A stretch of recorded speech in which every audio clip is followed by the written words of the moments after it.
কবি কাজী নজরুল ইসলামের ১১৮তম জন্মবার্ষিকী উদযাপন উপলক্ষে আয়োজিত অনুষ্ঠানমালার প্রথম দিনে আপনাদের সবাইকে আমি স্বাগত জানাচ্ছি অনেক অনেক প্রীতি, ভালোবাসা, শুভেচ্ছা। সুধীমণ্ডলী, এই দেশের প্রাচীনতম বেসরকারি নজরুল চর্চা ও গবেষণা প্রতিষ্ঠান নজরুল একাডেমি আজ জাতীয় কবির জন্মবার্ষিকীর পাশাপাশি আরও কিছু অনুষ্ঠান নিয়ে আপনাদের সামনে এসেছে। এই অনুষ্ঠানগুলো হচ্ছে জাতির জনক বঙ্গবন্ধু শেখ মুজিবুর রহমান কর্তৃক জাতীয় কবিকে বাংলাদেশে স্থায়ীভাবে নিয়ে আসার ৪৫ বছর পূর্তি উদযাপন করা হবে আজ, এবং আগামী ৫ বছর পর ৫০তম বার্ষিকী মহা ধুমধামে করা হবে, এটি আমরা আশা করছি। নজরুল একাডেমির প্রতিষ্ঠা বার্ষিকী পালন করা হবে এবং স্বাধীন বাংলা বেতার কেন্দ্রের ৪৬তম জন্মদিন পালন করা হবে। নজরুল একাডেমির মুখপত্র নজরুল একাডেমি পত্রিকার ৪৪তম সংখ্যার প্রকাশ করা হবে আজকে এই মঞ্চে। আজ ২৪ তারিখ, কাল ২৫ তারিখ, পরপর দুদিন আপনাদের জন্য অনুষ্ঠানমালার আয়োজন করেছে আমাদের একাডেমি। আমরা আজ আপনাদেরকে আমাদের মাঝে পেয়ে আমরা সমৃদ্ধ, আমরা আনন্দিত। সুধীমণ্ডলী, আজকের আয়োজনের প্রধান অতিথি প্রখ্যাত সঙ্গীত শিল্পী, লেখক, গবেষক, নজরুল একাডেমির সদস্য মুস্তফা জামান আব্বাসী। তিনি আমাদের আজকের আয়োজনের প্রধান অতিথি। আর সভা প্রধানের দায়িত্ব পালন করবেন প্রখ্যাত লোকবিজ্ঞানী ডক্টর আশরাফ সিদ্দিকী। আমি স্যারকে বিনীত অনুরোধ জানাচ্ছি, সভা প্রধানের যিনি দায়িত্ব পালন করবেন আমাদের প্রিয় স্যার, তাকে বিনীত অনুরোধ জানাচ্ছি যেন তিনি সম্মানিত অতিথিদের নিয়ে মঞ্চে এসে আসন গ্রহণ করেন। সুধীমণ্ডলী, সম্মানিত উপস্থিতি, আমরা তারা যারা এখানে আসি, যারা নজরুলকে ভালোবাসি, নজরুলের আদর্শকে ভালোবাসি, তারাই আমরা প্রাণে প্রাণ মিলাতে প্রতি বছর নজরুল একাডেমির আহ্বানে এখানে একত্রিত হই।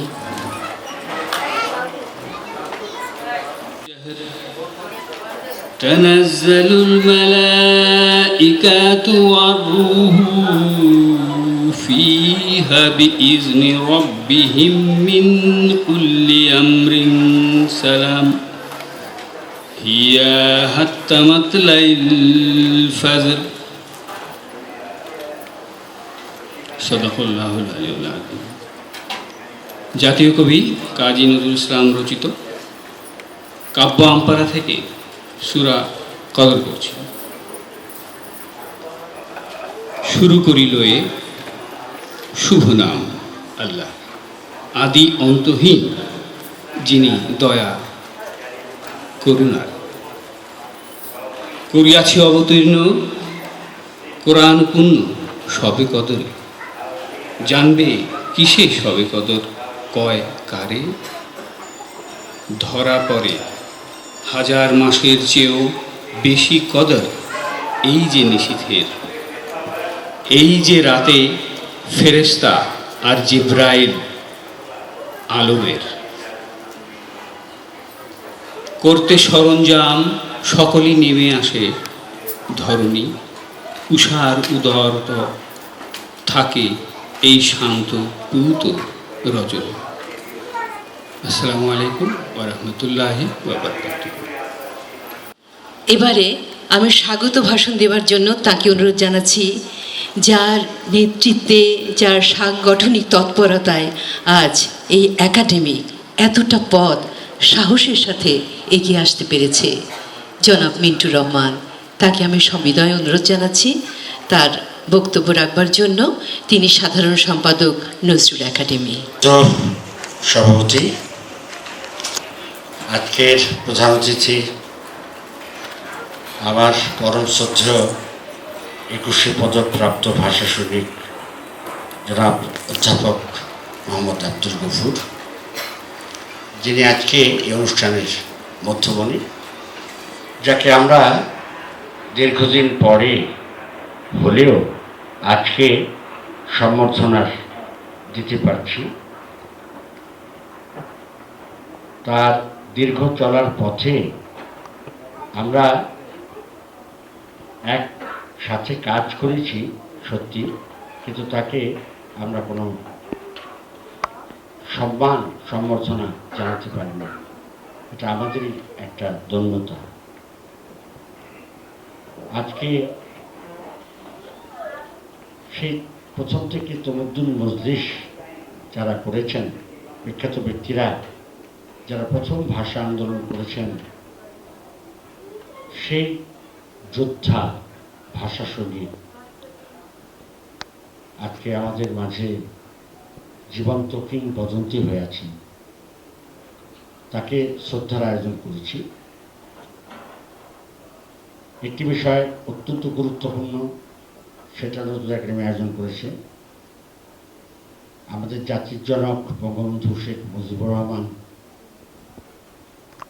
1972 সালের 24 মে, ঠিক এই দিন নজরুলকে সপরিবারে বাংলাদেশে এসে চিরস্থায়ী বাসস্থানের বন্দোবস্ত করেছেন। সেইটার কৃতজ্ঞতা জ্ঞাপন করতে নজরুল একাডেমি কার্পণ্য করেনি। প্রথম থেকেই আজকে 46তম বার্ষিকী পালন করতে যাচ্ছে। এটা আপনাদের অবশ্যই মনে রাখতে হবে, দলমত নির্বিশেষে। কারণ নজরুল একাডেমি কোনো দল করে না, কোনো সংগঠন করে না, কোনো বিষয়ে তার এ ধরনের কোনো মানসিকতা বা কোনোদিন ছিল না, আজকেও নেই। তাই বঙ্গবন্ধু যে কাজটি করেছিলেন সেটি অন্তত নজরুল একাডেমির জন্য ছিল অত্যন্ত খুব ইম্পর্টেন্ট কাজ, যাকে বলা যায়। নজরুলকে আমরা কাছে পেয়েছি, যারা নজরুল একাডেমি করেছি, কিন্তু নজরুলকেই দেখিনি কখনো। জানাচ্ছে তোমরা যারা দেশের প্রান্তরে এবং মাঠে ঘাটে আছো, তোমরা প্রত্যেকে এই দিবসটাকে পালন করবে 24শে মে, এবং 50তম বর্ষ পালন করার জন্য প্রস্তুতি গ্রহণ করো। এই মেসেজটা নজরুল একাডেমি দিচ্ছে। এবং তৃতীয়ত হচ্ছে স্বাধীন বাংলা বেতার কেন্দ্র। আপনারা শুনলে অবাক হবেন যে সেটা 25শে মে 1971 সালে আপনার 50 কিলোওয়াটের ট্রান্সফরমার দিয়ে শুরু হয়েছিল। তার একজন যোদ্ধা এখানে মনোয়ার বসে আছে, ওই স্বাধীন বাংলা বেতার কেন্দ্রের যোদ্ধা মনোয়ার আমাদের আজকে ব্যালেন্স করছে সাউন্ডে।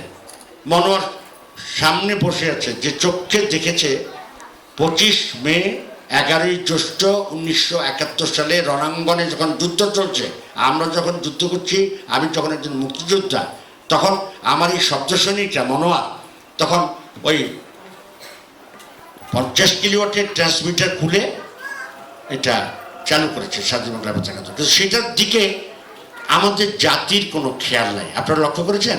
শুধু আমরাই করি। এই দেশে কারো যেন কোনো দায়িত্ব নেই, মুক্তিযুদ্ধের সবই করবে, স্বাধীন বাংলা করবে না। কেন? তাহলে বলতে হয় এর পেছনে কি রহস্য থাকতে পারে? এর পেছনে নজরুলের জন্মদিন। এটা তাই নজরুলের জন্মদিন হলে অনেক কিছুই দেশে করা যাবে না। এটা একটা যেন একটা শ্রেণীর একটা অদৃশ্য শক্তির যেন একটা প্রবল ইচ্ছা যে কিছুতেই নজরুলকে বলা যাবে না। এটা আপনারা মনে রাখবেন যে আপনাদের জাতীয় কবি, আপনাদের সমস্ত জাতীয় মূল্যবোধের কবি, জাতিসত্তার কবি আমাদের নজরুল, তাকে কি করে আমরা অস্বীকার করি, কি করে মানি? এবং সরকারই বলেছে তাকে জাতীয় কবি, তাকে প্রোটোকল অনুযায়ী সম্মান দিতেই হবে।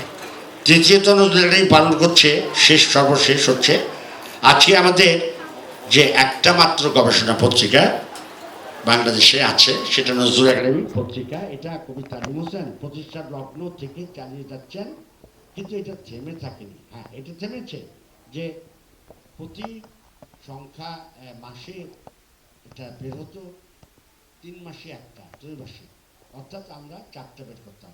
সেটা আমাদের অনুদান নাই, আমাদের সাহায্য নাই, নজরুল করি তাই আমরা ভোগীর পাখি, আমরা দুঃখমিয়ার দলেরা টাকা পয়সাও নাই, আমরা বেরও করতে পারি না।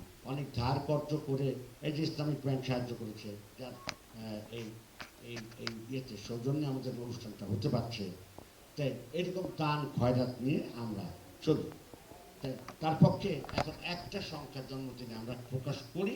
হঠাৎ করে একটা বই গত বছর বের করে ফেলেছি 15 সালে, মতিউর রহমান সাহেব, এরকম হঠাৎ বের করি। এখন আপনাদের একটা ঘোষণা দিচ্ছি, সুখবর, যে আমাদের একজন অত্যন্ত নামকরা লেখক যার নেতৃত্বে বিদ্রোহীটা বই আকারে প্রকাশ হতে যাচ্ছে বাংলায় এবং ইংরেজিতে। এটি হবে আমাদের খুব একটা দারুণ বই। এটা নিয়ে আমাদের নজরুল অনুরাগী সাহিত্যিক, বিভিন্ন কবি সাহিত্যিকরা খুব ভালো করে জানেন। তাই এইসব কারণে আমি বলছি, এই কয়টা কারণ নিয়ে নজরুল একাডেমি আজকে এই অনুষ্ঠানমালা সাজিয়েছে। এই অনুষ্ঠানমালা দীর্ঘদিন চলতে থাকবে। প্রত্যেকেই দেখবেন 45 বছর, 46 বছর, একটা হলো 49 নজরুল একাডেমি প্রতিষ্ঠা বার্ষিকী। আগামী বছর ধুমধামে আমরা প্রতিষ্ঠা বার্ষিকী পালন করবো। নজরুল একাডেমির 50 বছর হবে। আপনারা তো আজকে যারা আছেন হয়তো ইনশাল্লাহ সেদিন আপনারা থাকবেন, আমরা হয়তো অনেকে আবার থাকবো না, কিন্তু আল্লাহর মধ্যে 50 বছর পালিত হবে, উদযাপিত হবে।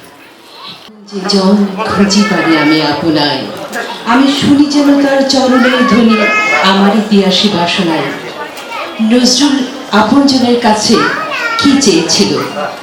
আমাদের মিন্টু রহমান সাহেব অত্যন্ত সুন্দরভাবে নজরুলের পরবর্তী পর্যায়ে এই আগামীতে এই একাডেমি নজরুলকে নিয়ে কি কি করবে, কি কি করতে চায় এত সুনির্দিষ্টভাবে আমাদের মাঝে তুলে ধরেছেন যে সত্যি আমরা সমৃদ্ধ হয়েছি।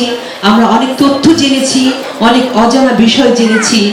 আজ আমরা এখানে অনুভব করছি যে আমাদের জাতির জনক বঙ্গবন্ধু শেখ মুজিবুর রহমান, তাঁরই উদ্যোগে এই জাতীয় কবিকে এই দেশে আনা হয়েছিল। এটি কিন্তু আমাদের একটা বড় প্রাপ্তি। তার হাতে মানপত্র তুলে দেওয়া হচ্ছে নজরুল একাডেমির পক্ষ থেকে। হ্যালো ভাই, একটু সাইডে যাবেন। আমাদের সম্মানিত সভাপতি তিনিও তুলে দিচ্ছেন। তার সাথে আমাদের এই জাতির এক কৃতি সন্তানের হাতে মানপত্র তুলে দেওয়া হচ্ছে, জাতির এক কৃতি সন্তানের হাতে। আরো করতালি আশা করছি। এমন দিন আমাদের জীবনে খুব কমই আসে। আমরা কজন আসতে পারি, জানতে পারি যে আমাদের ভাষা, আমাদের অনেক ভাষা সৈনিকের নাম আমাদের বলা হয়, রাজনৈতিকভাবে বলা হয়, কিন্তু আব্দুল গফুর যিনি ভাষা আন্দোলনের সময় সক্রিয় ভূমিকা রেখেছিলেন সৈনিক পত্রিকার মাধ্যমে, তাকে মনে রাখার জন্য আজ এই আয়োজন। এবারে তাকে ক্রেস্ট নজরুল একাডেমির পক্ষ থেকে আমাদের সম্মানিত প্রধান অতিথি ক্রেস্ট তুলে দিচ্ছেন তার হাতে। প্রথমে ফুল তুলে দেও, ফুলের ভালোবাসা। তাকে ক্রেস্ট দিয়ে সম্বর্ধনা, ক্রেস্ট তুলে দেওয়া হচ্ছে তার হাতে। আমাদের আজকের আয়োজনের সম্মানিত প্রধান অতিথি তার হাতে ক্রেস্ট তুলে দিচ্ছেন।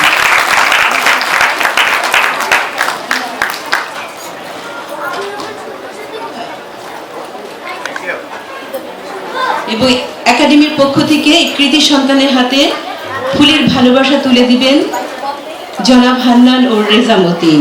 একাডেমির পক্ষ থেকে তার হাতে ফুলের ভালোবাসা তুলে দেওয়া হচ্ছে।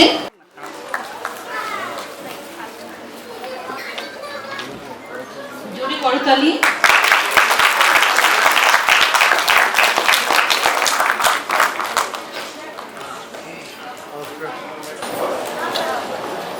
নজরুল একাডেমির পক্ষ থেকে আজকে এই সুন্দর সন্ধ্যায় আমাকে যেভাবে সম্মানিত করা হলো তাতে আমি অভিভূত। আমার বাকশক্তি প্রায় রোধ হওয়ার মতো, কারণ আমি মনে করি না যে আমার মতো একজন সাধারণ মানুষ হয়তো সামান্য কিছু কাজ করেছে ভাষা আন্দোলনের ক্ষেত্রে, সাংস্কৃতিক আন্দোলনের ক্ষেত্রে, আদর্শবাদী কর্মক্ষেত্রে কিছু কাজ করেছে। আমি মনে করি যে আরও বহু ব্যক্তি আমাদের সমাজে রয়েছেন যাদের এভাবে বা এর চাইতে আরও ভালোভাবে মর্যাদার সাথে সম্মানিত করা উচিত। আমি তাদের উদ্দেশ্যে আমার শ্রদ্ধাবোধ রেখে আমি যাদের এখনো যে প্রয়োজনীয় সম্মানিত করা হয় তাদের উদ্দেশ্যে আমার সম্মান বোধ, আমার মর্যাদাবোধ উল্লেখ করে আমি আজকে অত্যন্ত আনন্দিত চিত্তে এই বিষয়টি বিবেচনা করছি। আমি মনে করি সামান্য কাজ করেছি আমরা ভাষা আন্দোলনে, যদিও সেই সময় সেই তারুণ্যের সময় তখন কষ্ট হয়নি। এখন যেরকমভাবে 88 বছর বয়সে অনেক কিছুই করতে পারি না, ইচ্ছা থাকা সত্ত্বেও করতে পারি না, কিন্তু তখন কোনো কিছুই অসাধ্য মনে হতো না। কিন্তু আজকে অনেক কিছুই আমাদের কাছে, আমার কাছে অত্যন্ত কঠিন মনে হয় এবং কল্পনা করতেও কঠিন মনে হয়। আমার বয়স এখন 88 বছর। আমি এখনো আল্লাহর অশেষ রহমতে শুধু চাকরিই করছি না, আমি বিভিন্ন ছোটোখাটো কাজও করছি এবং সেখানে যথাসাধ্য আন্তরিকতার সাথে কাজ করবার চেষ্টা করছি। আমার সেই কর্মক্ষেত্রের অন্যতম নজরুল একাডেমি, যে নজরুল একাডেমি আজকে আমাকে এভাবে অকল্পনীয়ভাবে শ্রদ্ধা জানিয়েছে। আমি সেই নজরুল একাডেমির মাননীয় সভাপতি ডক্টর আশরাফ সিদ্দিকী, জনাব মিন্টু রহমান সেক্রেটারি এবং অন্যান্য নেতৃস্থানীয় ব্যক্তি যারা এই উদ্যোগে অংশগ্রহণ করেছেন, তাদের প্রতি আমার আন্তরিক কৃতজ্ঞতা জানাচ্ছি।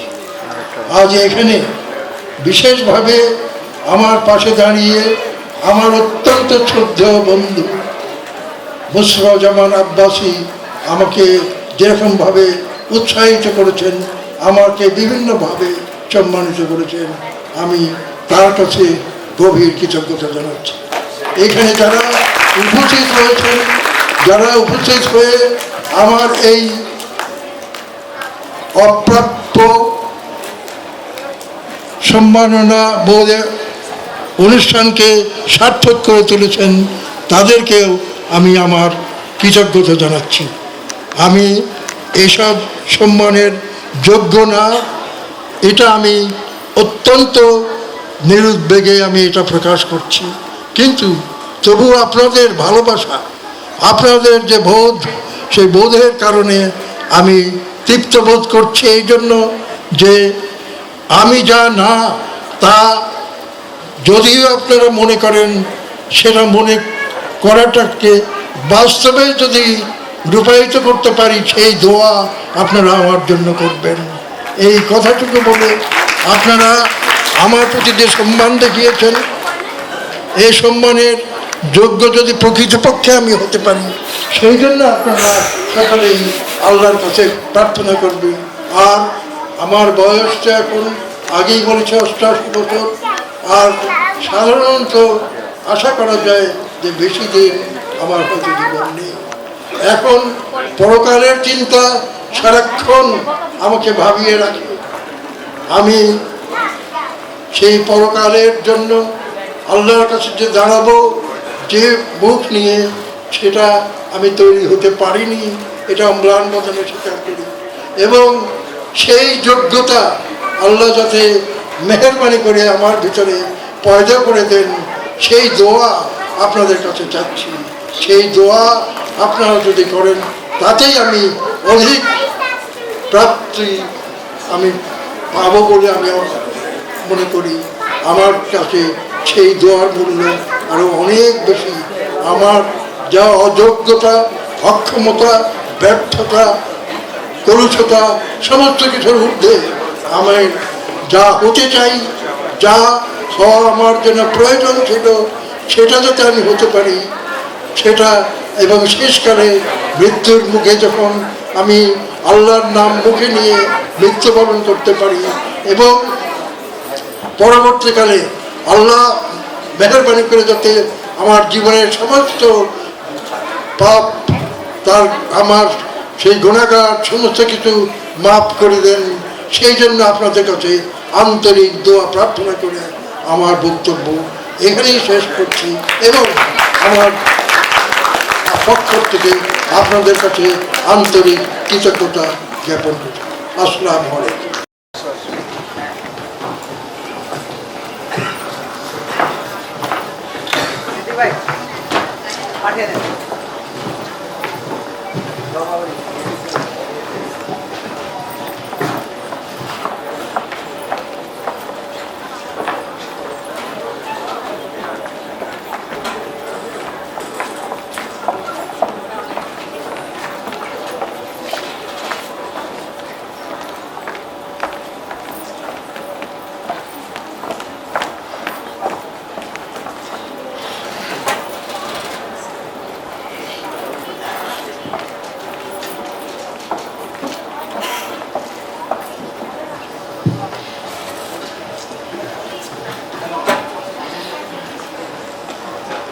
সবাইকে অনেক অনেক ধন্যবাদ প্রিয় মানুষ, শ্রদ্ধেয় মানুষটিকে ফুলের শুভেচ্ছা জানানোর জন্য। গবেষণা ধর্মী পত্রিকা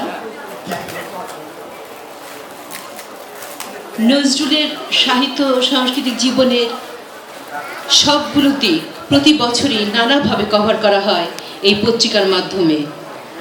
জনাব মিজানুর রহমান আরেক প্রখ্যাত নজরুল বিশেষজ্ঞ এবং ইদ্রিস আলী, তারা অত্যন্ত যত্নের সাথে এটি প্রকাশনা করে থাকে। এই পত্রিকার প্রতিটি বিষয় নজরুল সম্পর্কে আমাদেরকে সমৃদ্ধ করবে নিঃসন্দেহে, এবং আমি আশা করছি আপনারা যাবার সময় একটি করে পত্রিকা নিয়ে যাবেন। নিচে এটি আছে, ডিসপ্লে করা আছে, একটি সামান্য মূল্যে কিনতে হবে, আপনারা কিনতে হবে। জোরে করতালে আশা করছি আবারও।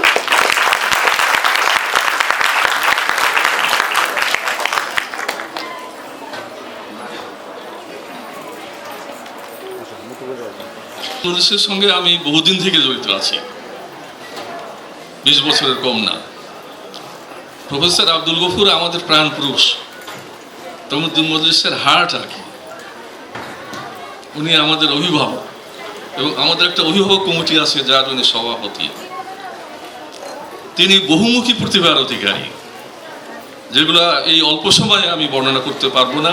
কিছুটা অবশ্য আপনারা তার বায়োডাটাতে কিছুটা শুনেছেন শামীম চৌধুরীর কাছে থেকে। উনি ভাষা সৈনিক, উনি শিক্ষক, উনি গবেষক, উনি লেখক, উনি সাংবাদিক, উনি সাংস্কৃতিক ব্যক্তিত্ব, উনি রাজনীতিবিদ, উনি কি নন, নানা দিকে তার কর্মতৎপরতা আমরা লক্ষ্য করেছি। এবং উনি কলামিস্ট, বাংলাদেশের টপ কলামিস্টদের ভিতর অন্যতম। অনেকে অনেক ধরনের কলম লেখে, কিন্তু ওনার কলম আমার সবচেয়ে পছন্দ হয়। আমি বহুবার চেষ্টা করেছি ওনার কলমের ফাঁক ফোকর বের করতে, একবারও পারি নাই। উনি যে কথাটা বলেন 100% কারেক্ট, 100% কারেক্ট। আপনারা যে তাকে ক্রেজ দিয়েছেন, আপনার যোগ্য লোককেই ক্রেজ দিয়েছেন। আর ওনার বয়সও তো হয়েছে 88, উনি কতদিন বাঁচবেন, তবু আল্লাহ যে ওনাকে হায়াত দিয়েছেন, আমরা দোয়া করি যে হায়াত দারাজ করুন। আপনাদের সভাপতিরও কিন্তু বয়স 90। উনি আমাদের শিক্ষক তুল্য, ডাইরেক্ট শিক্ষক আমাদের ছিলেন না, কিন্তু শিক্ষক তুল্য এবং জাতির শিক্ষক। এনারাই আমাদের বলতে গেলে বিবেক। এনারা যে কদিন বেঁচে আছেন, তাদের থেকে আমাদের প্রয়োজন মোটানো উচিত, তাদের কাছ থেকে জ্ঞান গরিমা শেখা উচিত, জানা উচিত। তমুদ্দুন মজলিস এমন একটা সংগঠন যে এরা ভাষা আন্দোলন শুরু করেছিল। আর তমুদ্দুন মজলিস কিন্তু প্রথম বাংলাদেশে তারাই নজরুলের সম্পর্কে ফাংশন করে, অনুষ্ঠান করে, প্রথম। আমাদের আগে কেউ করে নাই। এবং আমরাই টাকা পয়সা জোগাড় করে কলকাতায় পাঠিয়েছি নজরুলকে দেওয়ার জন্য। তারপরে পরবর্তীতে আস্তে আস্তে অনেকে এসেছেন, এবং সবচেয়ে অবশ্য বড় কাজটা করেছেন বঙ্গবন্ধু শেখ মুজিবুর রহমান। তাকে যে এনেছেন, এটা একটা কাজের মতো কাজ হয়েছে। জাতি যেন একটা দিক নির্দেশনা পেয়ে গেল, কোন কবির দিকে আমাদের টান উনি বুঝে ফেলেছেন। আমাদের হৃদয়ের যে কথাটা বঙ্গবন্ধু বুঝিয়েছেন, এবং তাকে উনি এখানে এনেছেন।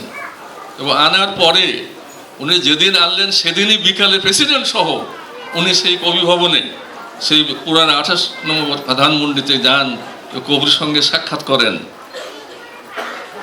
এবং এর আগেই অবশ্য ক্যাবিনেটের সিদ্ধান্ত হয়েছিল যে তাকে আনা হবে, এবং সেই ক্যাবিনেট ডিসিশনে এটাও হয়েছিল যে চল চল সঙ্গীতটা আমাদের মার্চ পাস্ট সঙ্গীত হবে সামরিক বাহিনীর জন্য।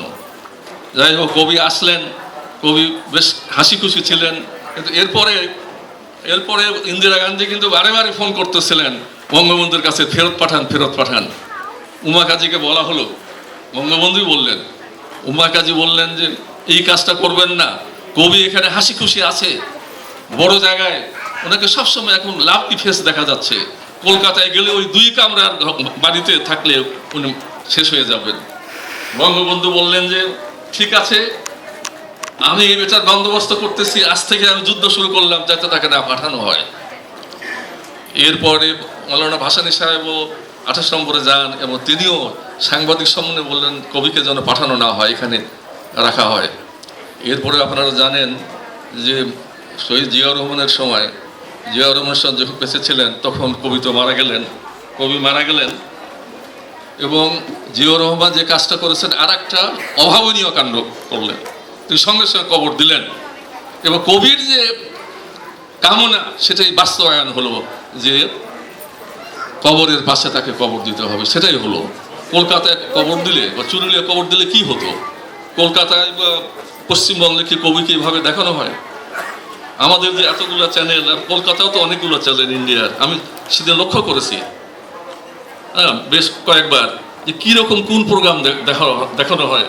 আমাদের কবি সম্পর্কে কিছুই নাই, প্রোগ্রামই নাই, কিছুই নাই। এমনকি আমরা যে বৈশাখ যে উদযাপন করলাম, সে বৈশাখও কিন্তু সেখানে উদযাপন হয়নি, কোনো টিভিতে দেখলাম না, কিছুই দেখলাম না। আমরাই বরঞ্চ বৈশাখটা ভালো করে উদযাপন করি। যাই হোক, আমার সময় সংক্ষিপ্ত। আজকে শুধু প্রফেসর আব্দুল গফুরের সংবর্ধনে নয়, আমাদের কবির জন্মবার্ষিকী, কিন্তু মিন্টুর রহমান অলরেডি যে কথা বলে ফেললেন, আমি খুব ফাঁপড়ে পড়ে গেলাম। কারণ কিছুটা যদি আলোচকদের বা লেখকদের, দর্শকদের যদি ফ্রিডম না দেন, তাহলে তো ভাই হিটলারের দশা হয়ে যাবে। হিটলার কোনো সমালোচনা সহ্য করতে পারতো না, রোমান এম্পায়ারের কোনো সমালোচনা সহ্য করতে পারে না, চীনেও সমালোচনা সহ্য করা হয় না, নর্থ কোরিয়াতে সহ্য করা হয় না, কিউবাতেও সহ্য করা হয় না, অনেক বেশি সহ্য করা হয় না, এবং আমেরিকাও তো অবশ্য সহ্য করা হয় না অনেক সময়, আমরা জানি। কিন্তু কিছুতে ফ্রিডম না দিলে সেটা গণতন্ত্র হয় না। তবে কথা হলো কি, কথা বললেও সমীহ করে বলতে হবে, মানে কাকেও ক্যারেক্টার অ্যাসোসিয়েশন করা চলবে না। হ্যাঁ, নজরুলের ব্যাপারে ক্যারেক্টার অ্যাসোসিয়েশন হয়েছে, সেটা আমরা পছন্দ করব না। ইন্ডিয়াতে কিন্তু একটা জিনিস দেখা গেছে, কিন্তু মহাত্মা গান্ধীর সমালোচনা করে অনেক বই বাজারে পাওয়া যায়, ক্যালকাটাতে পাওয়া যায়। আমি কিনেছি সেখানে বই পাওয়া যায়। এগুলো কিন্তু ব্যান হয়নি, নিষিদ্ধ হয়নি। আপনি যদি কিছুতে ফ্রিডম না দেন, তাহলে আলোচনা হবে না, কিছু জানাজানি হবে না। কিন্তু যে কথাটাই বলেন, সেটা আপনি আপনার বাবা মাকে, ভাই বোনকে কিভাবে কথা বলেন, অত বাবা মার অনেক কাছে হয়তো পছন্দ হয়নি, আপনার ভাই বোনের পছন্দ হয়নি, আপনি কিভাবে কথা বলেন, এক্স্যাক্টলি এইভাবে আমাদের গুরুজনদের, আমাদের প্রিয়জনদের যদি কোনো কিছু পছন্দ না হয়, সেইভাবে বলতে হবে আব্বাজান, এই কথাটা আমার পছন্দ হয় নাই, কিন্তু আপনার জন্য আমি মিষ্টি এনেছি, আপনার জন্য ডাক্তার এনেছি, আপনার পাটা টিপে দেই, আপনার মাথাটা টিপে দেই, কিন্তু আব্বাজান আপনার ওই কথাটা আমি মানলাম না আব্বাজান। এটা হলো ইসলামিক ওয়ে। এবং ইসলামের ওয়ের বিরুদ্ধে যাওয়া কঠিন ব্যাপার হবে। নজরুল আমার অতি প্রিয় কবি। এই সঙ্গে আমি বলতে চাচ্ছি, তমুদ্দুল মজলিসের একটা ফাংশনে আমাদের এক যাই হোক বিজ্ঞ আলোচক একটু রবি ঠাকুর সম্পর্কে একটু বলার ফলে অনেকে একটা মহিলা খেপে গেল আর কি। এর আর এক সমস্যা, তাহলে কিছুই বলা যাবে না। তাহলে আমরা কি বলবো? কিছু যদি না বলা যায়, তাহলে হাইকোর্ট থেকে একটা আর্টিকেল লিখে পাঠ করলিত হয়ে যায়। কিছু বলতে হবে, কিন্তু বলতে হবে আপনার আব্বা আম্মাকে যেভাবে বলেন, তার কাজ পছন্দ না হলেও কিছু বলতে হবে, কিন্তু ভদ্র জনচিত ভাবে। কারণ তারা আমাদের গুরুজন, তারা আমাদের বাবা মার মতো, আমাদের বড় ভাইয়ের মতো, আমাদের আঙ্কেলের মতো। কবি আমাদের অতি প্রিয়। কবিতা কিন্তু অনেকে পড়তে চায় না। এই যে পত্রিকা অনেক কবিতা আসে, কেউ পড়ে না, কিন্তু নজরুলের মধ্যে একমাত্র কবি যার কবিতা সবাই পড়েছে এবং 20-22 বছর বয়সে সে যা কবিতা লিখলো, মানুষ হতচকিত হয়ে গেল যে কি কবিতা। রবি ঠাকুর অনেকে বলেছিল অন্য কবিদের যে তোমাদের দিন শেষ, যে কবি এখন জন্ম হয়েছে এই হলো আসল কবিতা, বিদ্রোহী। আরে এটা তো মুসলমানি কবিতা, দি রিভল্ট অফ ইসলাম, আমি বলেছিলাম রিভল্ট অফ ইসলাম একটা কবিতা শেলি লিখেছে। রিভল্ট অফ ইসলাম, ইসলামের বিপ্লব বা বিদ্রোহ, শেলি যেমন ভাবে লিখেছে, এ নজরুলের ভিতরে সেই বিপ্লবই তো, সেই বিদ্রোহটা, এটা তো ইসলামের বিদ্রোহ। যে আমি আমি অমুক, আমি এটা তো ইকবালের ভিতরে আছে। খুদি দর্শন, যেটা নিজেকে যে বড় করে দেখা, এটা কিন্তু অহমিকা না। এটা আল্লাহ মানুষকে আশরাফুল মখলুকাত করে সৃষ্টি করেছে, আপনাকে আশরাফুল মখলুকাত করেছে। আপনি কি, আপনার ক্যাপাসিটি কি, সেটা আপনি ফুটে তোলেন। ইকবালের সেই খুদি দর্শনে আছে, নজরুলের সেই একই জিনিস আছে, রিভল্ট অফ ইসলাম, যে খুদি দর্শন, যে আমি এই আমার এই পটেনশিয়ালিটি, এটা ইসলামের কথা। এটা নজরুলের একটা জিনিস আমার খুবই দুঃখ দেয়, যে তাকে আমরাও বিভ্রান্ত করে ফেলেছি। এবং নজরুলকে কিন্তু ইদানিং দেখা যাচ্ছে যে বামপন্থীরা বেশি বিভ্রান্ত করেছে। অতীতে করেছিল কিছু আলেম, কিছু লেখকরাও, যে মহিতলাল মজুমদার, সজনীকান্ত দাস, কিন্তু ইদানিং লক্ষ্য করতেছি আমরা বামপন্থীরা নজরুলকে পাত্তা দিচ্ছে না। কারণ তাদের বড় আশা ছিল নজরুল একটা কমিউনিস্ট কবি হবেন, তা হন নাই। মোজাফফর আহমদ দুঃখ করে বলেছে, ও বহু চেষ্টা করা হয়েছে তাকে কমিউনিস্ট বানানোর জন্য, সে আমাদের কথা শোনে নাই। আমি হেরে গেছি, এ মোজাফফর আহমদের কথা। এবং এই জন্যই মোজাফফর আহমদ রায় তার প্রথম বিয়েটা নষ্ট করে দিয়েছে। কেন, দুটো বউ থাকলে কি অসুবিধা ছিল? দুই বউ থাকতেই পারে, নবীদেরও ছিল, এবং অনেক বড় বড় লোকদেরই আছে, অসুবিধা কি ছিল? আর আমাদের এই মেয়ে, আমি তো বলবো যে প্রথমে মনে করা হয়েছিল সে গ্রামের একটা মেয়ে, অথচ সে তিনটা নভেল লিখেছে। আচ্ছা, তহমিনের কথা আপনারা জানেন, সোহরাব রুস্তমের সে তহমিনা, আহা হা, সে আমাদের সেই নার্গিজের জীবনটা তহমিনার মতো দুঃখে ভরা। এবং উনি ইন্টারমিডিয়েট পাস করেছিলেন ইডেন কলেজ থেকে, তিনটা লবণ লিখেছিলেন, এবং স্কুল পাঠ্য অনেকগুলো বই লিখেছিলেন, কবিতাও লিখেছিলেন। এবং উনি দিশাহারা হয়ে গেছিলেন কি হবে। উনি এমন ঘরের মেয়ে ছিলেন যে তার মামার বাড়ি সেই ব্রিটিশ আমলে পাকা বাড়ি, এবং আমাদের আশরাফ সিদ্দিকী গিয়েছিলেন, উনি স্বীকৃতি দিয়েছেন যে বিয়ে হয়েছিল। এখন আমাদের বামপন্থী ভাইয়েরা বলে বিয়ে হয় নাই, বিয়ে হয়েছিল। আমাদের আশরাফ সিদ্দিকী তার লেখায় স্পষ্ট করেছেন, উনি দৌলতপুরে গিয়েছিলেন, বিয়ে হয়েছিল, বাসর পর্যন্ত হয়েছিল। এবং 18 বছর নার্গিস অপেক্ষা করেছিলেন কবির জন্য। বিয়ে দেখালে তালাক হলো কেমন করে?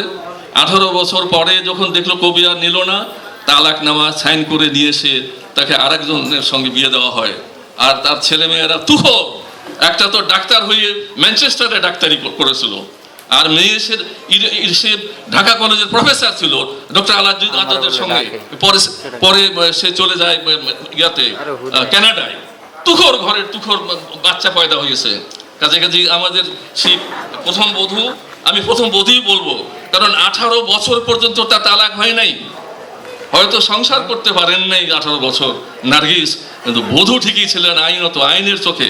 আমার একটা ল ডিগ্রি আছে, আইনের চোখে উনি বধূ ছিলেন, প্রথমে বলতে হবে আপনাকে। এবং 18 বছর পরে সে তালাকনামা সাইন করা হয়। আহা, একটা বই আছে, আপনারা পড়বেন, ডক্টর এস.এম. লুৎফর রহমানের দৌলতপুরে নজরুল। এটা একটা, আমি বলবো যে গদ্যে একটা কাব্য। আমি পড়েছি আর কাঁদছি, আহা, পড়েছি আর কাঁদছি। গবেষণা করুন, কিন্তু ওই চামচে করে খেয়ে গবেষণা করবেন না, গবেষণা করবেন নিজে বের করবেন। নজরুল গবেষক মিন্টুর রহমান আছেন, তারপরে আমাদের আশরাফ সিদ্দিকী সাহেব প্রফেসর গবেষক, ডক্টর লুৎফর রহমান জবরদস্ত গবেষক, শফি চাকলাদার, তিতাস চৌধুরী, এদের বই পড়বেন। তবে সবার প্রতি আমি কৃতজ্ঞ, সবাইকে ভালোবাসি, তবু যেন ডক্টর এস.এম. লুৎফর রহমানকে মনে হয় গবেষক বটে একজন। বেচারা এখন অসুস্থ, কি বই লিখেছেন, আপনারা পড়ুন না, বইটা পড়েন। আমার কাছেও তো অন্তত নজরুল 100টা বই আছে নজরুলের উপরে। আমি এই বক্তৃতা দেওয়ার সময় এসেও সকালে অনেকগুলো বই পড়ে এসেছি। তবে বেস্ট বই বলবো আমি যে ডক্টর এস.এম. লুৎফর রহমান, ঢাকা ইউনিভার্সিটির বাংলার প্রফেসর, এখন অসুস্থ, তার দৌলতপুরে নজরুল পড়েন, একটা কাব্য।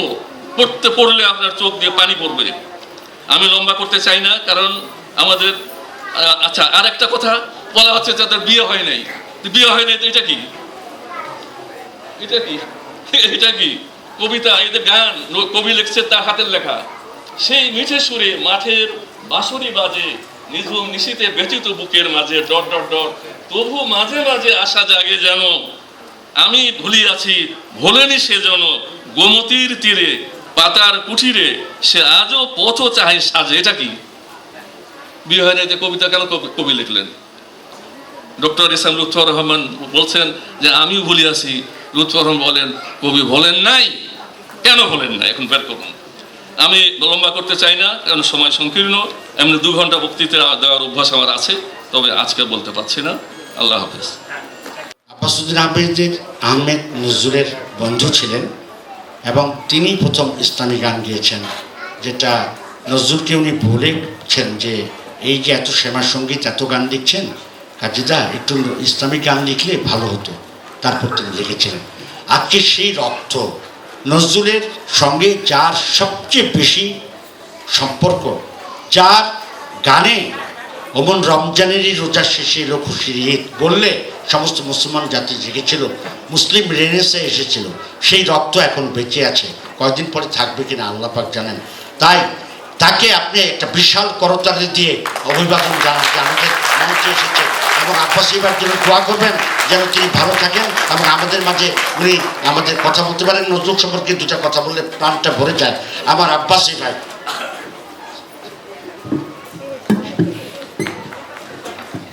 মিন্টু ভাই, আপনাকে ধন্যবাদ দেওয়ার ভাষা আমার নেই। বিসমিল্লাহির রহমানির রহিম।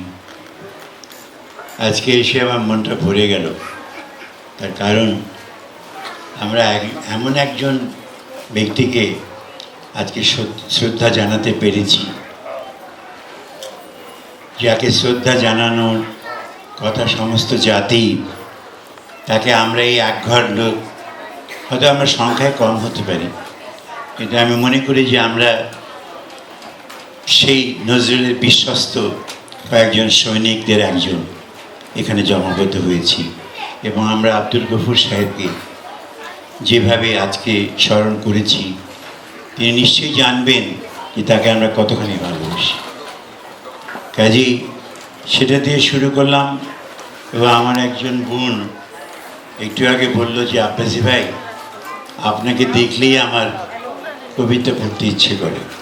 আজ সৃষ্টি সুখের উল্লাসে মোর মুখ হাসে, মোর চোখ হাসে, মোর টক বগিয়ে খুন হাসে, আজ সৃষ্টি সুখের উল্লাসে। আজকে আমার রুদ্ধ প্রাণের পল্ললে বান ডেকে ওই জাগলো জোয়ার, দুয়ার ভাঙা কল্লোলে আসলো হাসি, আসলো কাঁদন, মুক্তি এলো, আসলো বাঁধন।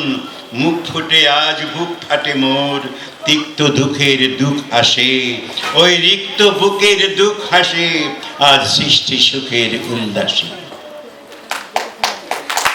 যদি আমি সব বাদ দিই, এই 2টো বই থেকে কিছু কিছু পড়ি, তাহলে 2-3 ঘন্টা পেরিয়ে যাবে ইজিলি। এবং আমাদের 30টি চ্যানেলের কেউ খবর পায়নি যে আজকে আব্দুল গফুরের সম্বোধনা, এবং আজকে নজরুল একাডেমি, যেটা সবচেয়ে সুপ্রাচীন নজরুলের গবেষণার জন্যে বাংলাদেশের মাটিতে, তাদের প্রধান অনুষ্ঠান হলে এখনো কয়েকটা সিট খালি আছে। কিভাবে আমরা নজরুলকে ভুলে গেলাম? কিভাবে আমরা নজরুল থেকে প্রত্যাবর্তন করলাম এমন একটা বর্তমানে যেখানে নজরুল আজ শিল্পী?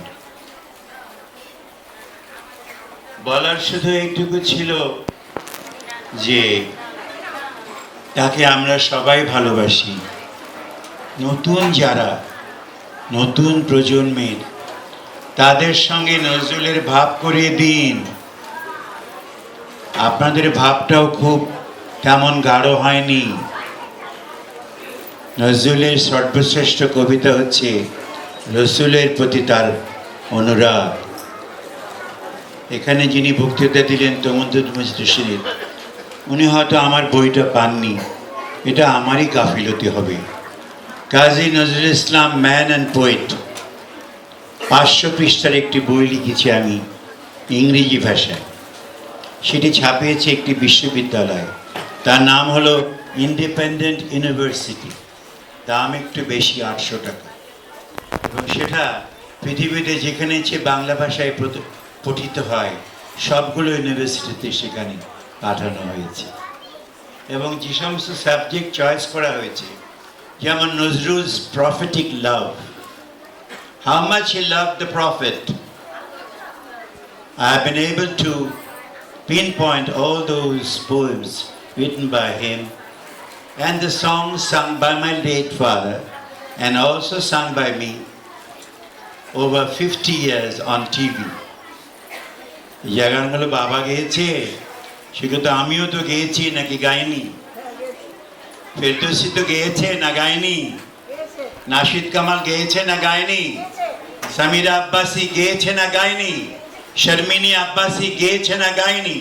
এবং আমার 500 ছাত্রছাত্রী গেয়েছে না গায়নি? এগুলোই হচ্ছে দ্য সোল অফ নজরুল। আমি বইটি লিখেছি 2 বছর ধরে। I was the scholar appointed by the Independent University as long as 5 years and took 2 years to write this book. এখন আপনারা যদি না পড়েন, বলে যে একজন আপনি সে ভাই বইটা তো পাইনি, আমি ভাই আমি খুব মাপ চাচ্ছি, আপনার বইটা পাবলিশ করে আপনার বাসায় পৌঁছে দেওয়া উচিত ছিল। কেমন লাগছে শুনতে? আরে বইয়ের লেখক তো আমি কি আপনার বাসায় বাসায় পৌঁছে দেব? আপনার কি বলেন? একটু বলেন কিছু। Do you expect that I should reach this book to each and every individual? Aren't you literate enough to know that this is the only one book in English written by a university? And I'm not a scholar, I am, because I read 500 books. All the books are maintained in my library. সমস্ত বই touch করে এবং নজরুল যে বিভিন্ন দিকে মুখ করেছেন সেটা আমি বলেছি। উনি যোগীও হয়েছিলেন, কিছুদিন যোগ ছিল। আমার আব্বা আব্বাসউদ্দিন বললেন, আরে আমি 2 ঘন্টা বলতে পারি, আপনার ক্লান্ত হবেন না। কাজীদা তুমি ভুল করছো। কেন আব্বাস? তুমি এই যে কি ধুতে তিতু পরে যোগীটিকে সকালবেলা কমণ্ডলু নিয়ে গঙ্গাঘাটে যাচ্ছ, এই কি? তুমি তো সেই নজরুল নও যে নজরুল লিখেছিল, দিকে দিকে পুনঃ জ্বলিয়া উঠিছে দিনে ইসলামী লাল মশাল, ওরে বেখবর তুইও ওঠ জেগে, তুইও তোর প্রাণ প্রদীপ পাল, তৌফিক দাও খুদা ইসলামে মুসলিম জাহাঁ পুনঃ হোক আবাদ, দাও সেই হারানো সালতানাত, দাও সেই বাহু সেই দিল আজাদ। তুমি সেই কি নজরুল নও যে গেয়েছে বাজিছে দামামা বাদরে আমামা, শির উঁচু করে মুসলমান, দাওয়াত এসেছে না জামানার, ভাঙা কিল্লায় ওড়ে নিশান। তুমি কি সেই নজরুল নও কাজীদা? তাহলে আমি কি করবো বলো আব্বাস?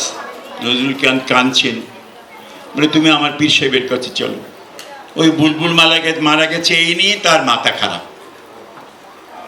ঘুমিয়ে গেছে শান্ত হয়ে আমার গানের বুলবুলি, ঘুমিয়ে গেছে শান্ত হয়ে। গলা কেমন আছে? কিন্তু 30টা চ্যানেল তারা আমাকে রিকগনাইজ করে না। তার কারণ আছে, কোনো কিচ্ছু আসেছে। তার কারণ হচ্ছে আমার দাড়ি আছে এবং আমার টুপিও একটা আছে সুন্দর। আমি 5 ওয়াক্ত মসজিদে নামাজ পড়ি। মসজিদেরই পাশে আমার কবর দিও ভাই, মসজিদেরই পাশে আমার। কে মল্লিক এসে আব্বাকে বলল, আব্বাস দাদা আমার একটা মনের ক্ষোভ আছে। বলি কি দাদা তোমার কি ক্ষোভ? বলে সবাই আমাকে চেনে হিন্দু বলে, শ্যামাপ্রসাদের গান গাই, শ্যামা সঙ্গীত গাই, তো আমার নাম কি কে মল্লিকই থাকবে? তুমি বলো কি চাও?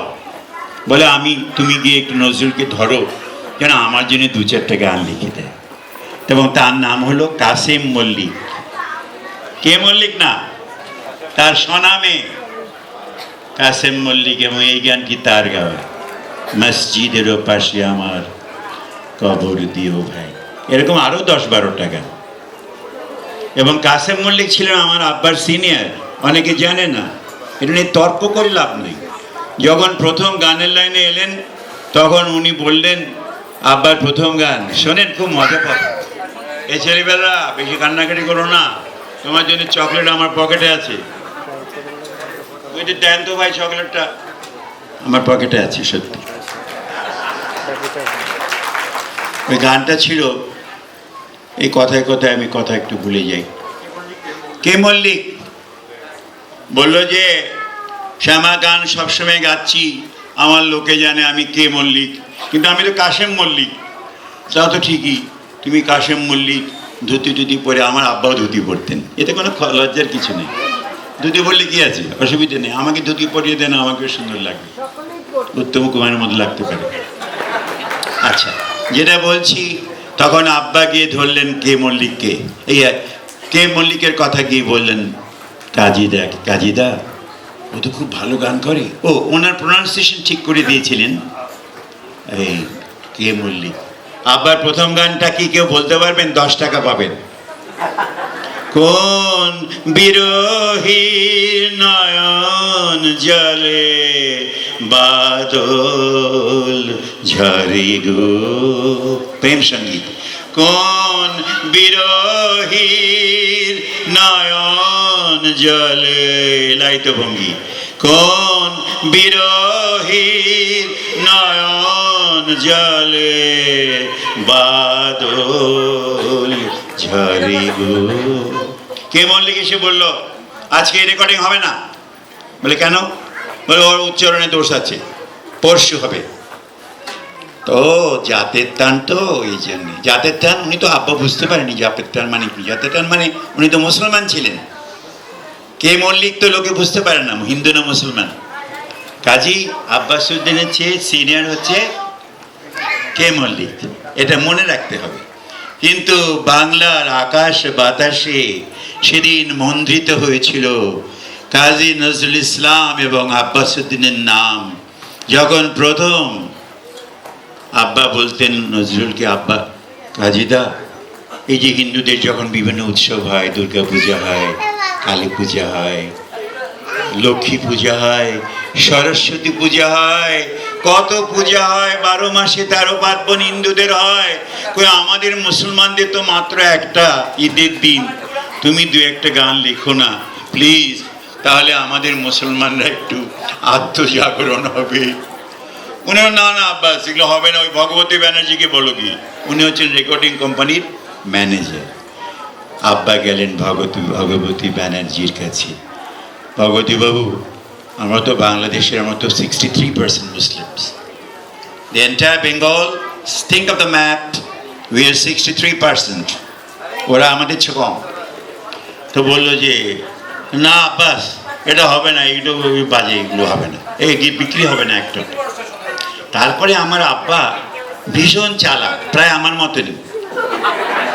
আমি ভীষণ চালাক। এই বাচ্চাকে ধরো তো, বাচ্চা কষ্ট পাচ্ছে, মারামারি করছে না ঠিক নাকি? একজন আওয়ামী লীগ, একজন বিএনপি। আব্বা গিয়ে দেখলেন যে ভগবতী ব্যানার্জি আর ওই আশ্চর্যময়ী রসলাপে মত্ত, দুজনে বুড়া বুড়ি খুব রসালাপ করছে। আব্বা বললেন এই সুযোগ। কেমন আইডিয়াটা কেমন? গিয়ে বললেন, ভগবতী বাবু নমস্কার। নমস্কার ছাড়া কোনো কথা হবে না। কেমন আইডিয়াটা কেমন? You are under them, don't forget it, till 1947, 15th of August। এইভাবে ছাড়া কথা বলা যাবে না। কেমন লাগছে শুনতে? ভালো করে শুনুন, আর তো এরকম কেউ বলবে না, আর তো কেউ নেই। ভগত নমস্কার। নমস্কার আব্বাস বাবু, কী খবর বলেছেন? যে আপনি ওই যে বলেছিলাম যে একটা ইসলামী গানের। আহ, আপনি তো বড় নাছোড়বান্ধা লোক দেখি, এরকম লোক তো পাইনি গানের রাজ্যে। যান যান, নজরুলকে বলেন গিয়ে আপ যা খুশি করেন। নজরুলের কাছে নিয়ে আসলো আব্বা। কেমন অভিনয় করে দেখাচ্ছি কেমন? ওখানে বসে আছে কে? কাননবালা। আবার কে? কাননবালা সবচেয়ে সুন্দরী, তাকে দেখলে সবাই পটে যেত, এমন সুন্দর দেখতে। ভাগ্যিস তখন আমার জন্ম হয়নি, তাহলে আমিও পটে যেতাম। তো সে যেরকম গান গাইতো সেরকম দেখতে। আপনারা মেহেরবানি করে আমার দিকে একটু সুদৃষ্টি করুন, আমি খুব সুন্দর পাঞ্জাবি পরিস।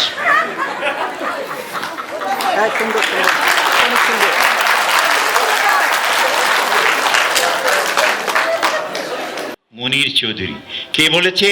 সৈয়দ মুজতবা আলী। কেমন আইডিয়াটা কেমন? কে বলেছে? গোলাম মুস্তাফা।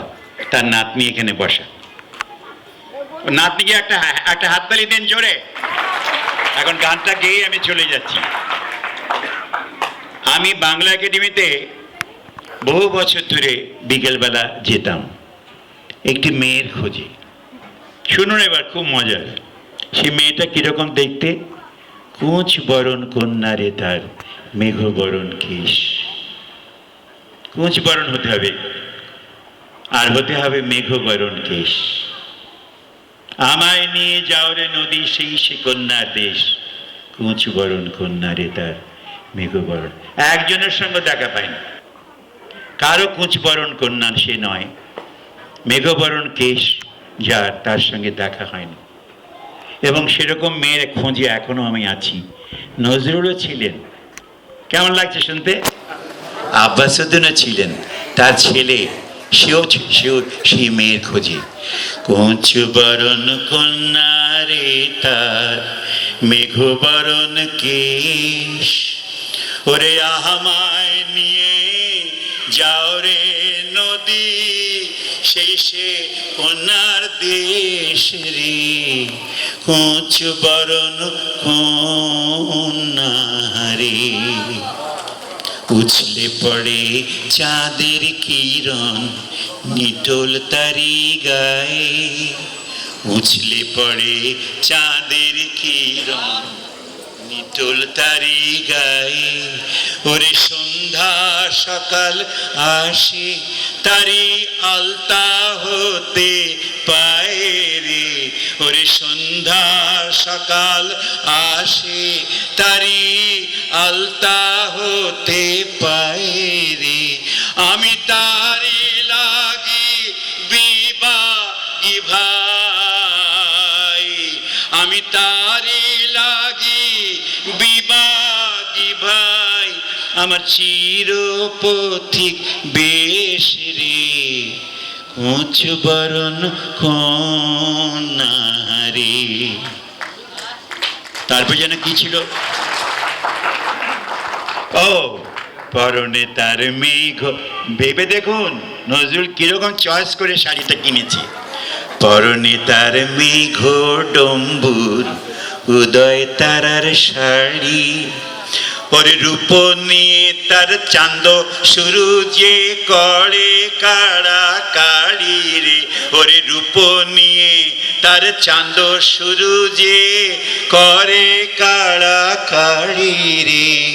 ও সে রয় না ঘরে ঘুরে, ফরিদার মতন, ও সে রয় না ঘরে ঘুরে বেড়ায় ময়না মতির চরে, তারে দেখলে মারা বেঁচে ওঠে, দেখলে মারা বেঁচে ওঠে, নানুষ মরে রে, কুঁচ বরণ কন্যা রে, কুঁচ বরণ কন্যা রে তার মেঘ বরণ কেশ, ওরে আমায় নিয়ে যাও রে নদী সেই সে কন্যার দেশ রে, কুঁচ বরণ কন্যা রে। আগামীকাল 1 ঘন্টা ধরে আমি গান গাইব। কেমন আইডিয়াটা কেমন? কাউকে কোনো পয়সা দিতে হবে না, কার্ড লাগবে না, তবে নিজের বাদামটা নিজে নিজে কিনে নিয়ে যাবেন। বলো, তুমি কিছু বলবে? হ্যাঁ হ্যাঁ, কোন বইটা? নজরুল একাডেমির পত্রিকা। যারা কিনবেন না তাদের জন্য খারাপ খবর, কারণ খালি মন্টি রহমান খালি বই ছাপিয়ে যাবে আর সেই বই কিনবে না, তা কি সম্ভব? মুস্তাফা জামান আব্বাসী 54টা বই লিখেছে, আপনাদের কেনার কি ইচ্ছে করে না? আব্বাসউদ্দিন মানুষ ও শিল্পী 700 পৃষ্ঠা, ইচ্ছাও হচ্ছে না, হচ্ছে না। কেউ লিখতে পারবে না এই বই। আব্বাসউদ্দিন সম্পর্কে 700 পৃষ্ঠার বই, আর কেউ লিখতে পারবে? Any response from the audience? Anybody? Can you? You cannot, because you don't know what Abbasuddin was. পারবেন না। এই বইটি কিনতে হবে। সুরের কুমার শচীন দেব বর্মন, আর কেউ লিখতে পারবে? চোখের জলে। ওই গানটা যেন কি ছিল বড়তে মনে করিয়ে দাও, যে সবচেয়ে নাম করে জসীমউদ্দিন লিখেছিলেন, একটু মনে করিয়ে দিতে হবে। জসীমউদ্দিন আর একজন, হ্যাঁ বলো। আরে শচীন দেব বর্মনের গাওয়া। নিশীথে যাইও ফুল বনে রে ভ্রমরা, রাত্রেবেলা যাবে, দিনের বেলা প্রেম করতে নেই। নিশীথে যাইও ফুল বনে রে ভ্রমরা, নিশীথে যাইও ফুল বনে, জ্বালাইয়া চাঁদের বাতি জেগে রব সারা রাতি গো, আমি কব কথা, আমি কব কথা শিশিরের সনে রে ভমরা, নিশীথে যাইও ফুল বনে, ও তার ডাল যেন ভাঙে না। আসো না কেন? ও তার ডাল যেন ভাঙে না, ফুলের ডাল যেন ভাঙে না, তুমি নীরব চরণ। আস্তে আস্তে এসো। You must come very, very slowly so that none knows that you're my beloved. নিশীথে যাইও ফুল বনে রে ভমরা, নিশীথে যাইও ফুল বনে, আমার ডাল যেন ভাঙে না, ফুলের ঘুম যেন ভাঙে না, তুমি নীরব চরণে যাইও রে ভমরা, নিশীথে যাইও ফুল। আমার বক্তৃতা আসলে হওয়া উচিত ছিল 1 ঘন্টা 30 মিনিট, কিন্তু মিন্টু রহমান জানে এই পাগলকে কে ছাড়াবে, 20 মিনিটের জায়গায় 25 মিনিট নিয়ে ফেলেছি, তার জন্য আমি ক্ষমা চাচ্ছি। কিন্তু আমি নিশ্চয়ই জানি যারা বক্তৃতা শুনেছেন তারা কিছু হারাননি। হারিয়েছেন? তারা কিছু হারাননি। এবং আমার কবি নজরুল কবি, তার মধ্যে আমি আধ্যাত্মিককে খুঁজে পেয়েছি, তার মধ্যে আমি রসুলকে পেয়েছি। আমার বাবা যখন মারা যান তার কয়েকদিন আগে আমাকে ডাকলেন কাছে, শুনতে চান না? আরে 1 মিনিট 2 মিনিট। বলো বাবা, তোমার সঙ্গে আমার কিছু গোপন কথা আছে। বলো বাবা, আমার সঙ্গে তোমার কি গোপন কথা? বলে আর কেউ শুনছে না, তুমি শুনছো তো? বলে হ্যাঁ। আমার হাতটা ধরো। তার শীর্ণ হাতটা আমি ধরলাম। তিনি বললেন, তুমি আমাকে খুব ভালোবাসো না? বলে হ্যাঁ, তোমাকে খুব ভালোবাসি। তাহলে তোমাকে বলে যাই, তুমি সবচেয়ে ভালোবাসবে রসুলকে, সবচেয়ে ভালোবাসবে রসুলকে। আমি রসুলের 3টা বই লিখেছি 20 years ago. The name of the book is মোহাম্মদের নাম। কোন নাম দিয়ে? আমার মুহাম্মাদের নামের ধ্যান হৃদয়ে যার রয়, খোদার সাথে হয়েছে তার গোপন পরিচয়। আমার মুহাম্মাদের, I am on the subject থেকে দূরে যায়নি। মুহাম্মাদের নাম প্রথম, তারপরে Kazi Nazrul Islam man and poet 600 pages, তারপরে the photographic album of Nazrul, তারপরে উপন্যাস পুড়িব একাকী। তাহলে খারাপ কি করলাম? বাবা আমি তোমার কথা রেখেছি। তারপরে বাবা বললেন, রসুলের পরে তুমি লিখো নজরুলের কথা, নজরুলের গানা, নজরুলের উপর 4টা বইয়ের কথা বলেছি। তারপরে বাবার কথাও লিখেছি, বাবার উপর লিখেছি অনেক বড় বই। এটুকু বলে গেলাম। এবং আজকে যাওয়ার আগে নিশ্চয়ই আমি আরও 1 মিনিট নেব। নজরুলের সবচেয়ে সুন্দর গান কোনটা তা কি জানতে চান? If you like to know, yeah, the best song is this. Balagal ula bikamalihi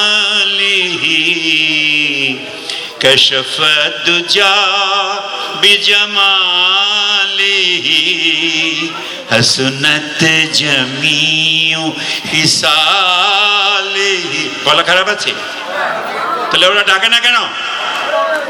বালাগাল উলা, এটা কেনা গোলাম, এই জন্য তারা আমাদের ডাকে না। আমি রসুলের গোলাম, সেই জন্য আমাকে ডাকে না। শুনে যান, আমি আমার সব কথা বলে গেলাম, রিপোর্ট হোক, কোনো যায় আসে না।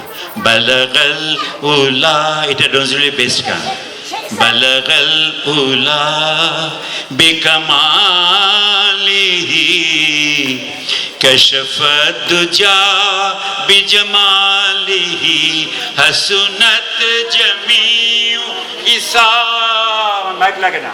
হাসুনাত জামিউ খিসালিহি সাল্লু আলাইহি ওয়ালিহি বালাগাল উলা।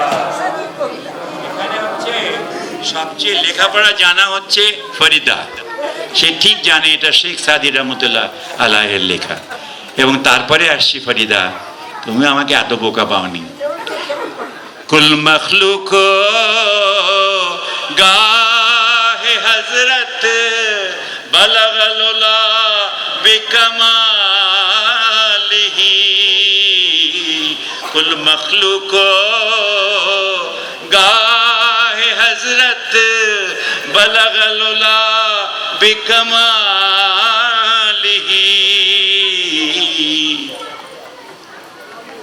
আঁধারু ধরাই এলে আফতাব, আঁধারু ধরাই এলে আফতাব সাল্লু আলাইহি ওয়ালিহি বালাগাল। আপনাদের অনেক ধন্যবাদ।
ব্যাটারি দাও ওদের ব্যাটারি আছে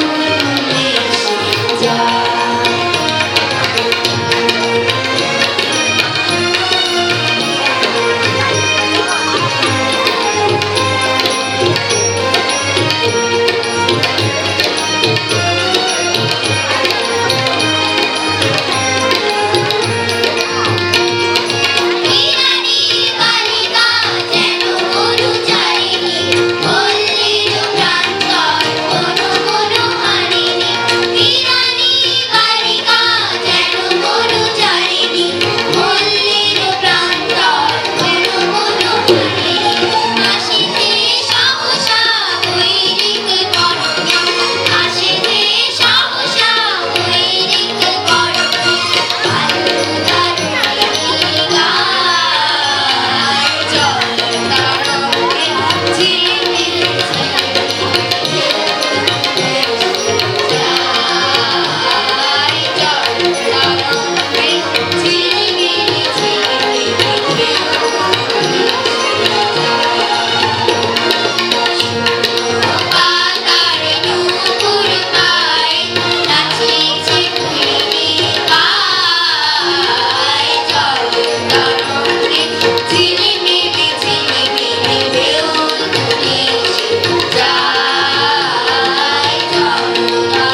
মৌ পিয়ে ওই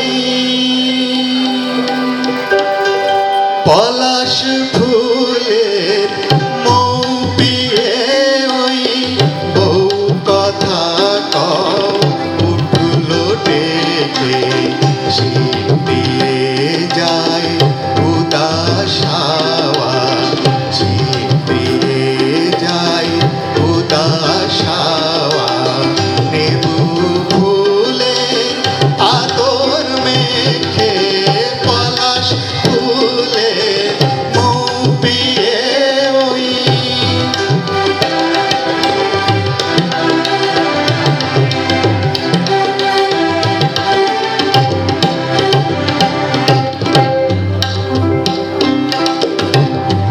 এমন পূর্ণ চাঁদের রাতি নেই গো আমার জাগার সাথী এমন পূর্ণ চাঁদের রাতি নেই গো আমার জাগার সাথী ফুলহারা মন কুঞ্জগীতি ফুলহারা মন কুঞ্জগীতি কাটার স্মৃতি কাছে রেখে পলাশ ফুলে মৌ পিয়ে ওই পলাশ ফুলে মৌ পিয়ে ওই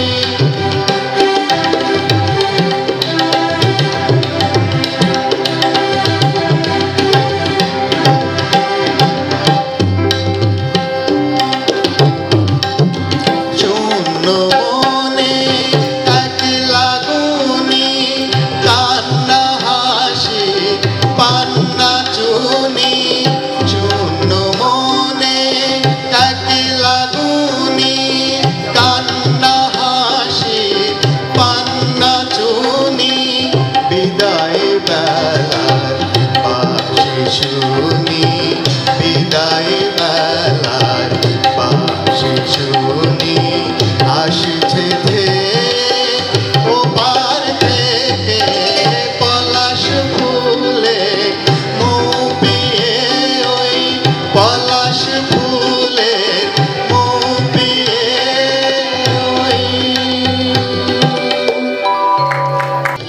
একা দুপুর পায়ে রণ ঝন ঝন তারি চাপন চরণ আঘাতে দুলিছে নদী দোলে পুরো বন ওকে চলিছে বন পথে একা দুপুর পায়ে রণ ঝন ঝন তারি চাপন চরণ আঘাতে দুলিছে নদী দোলে পুরো বন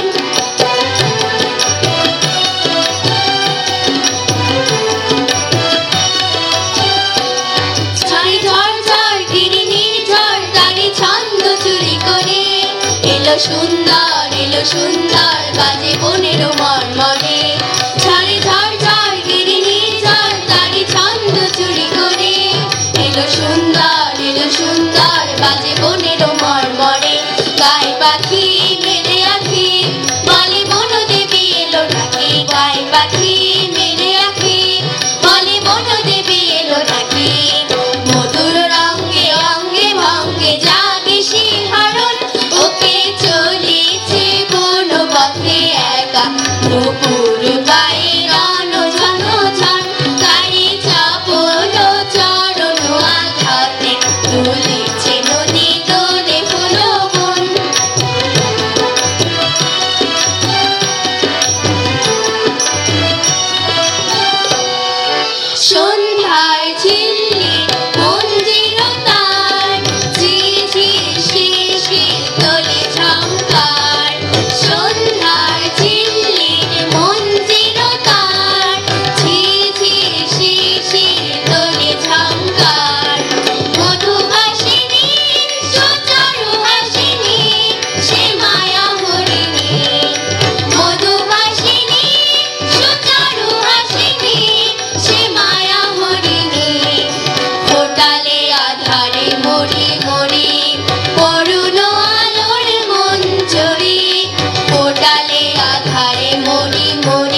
নদী দূরে গুলো বন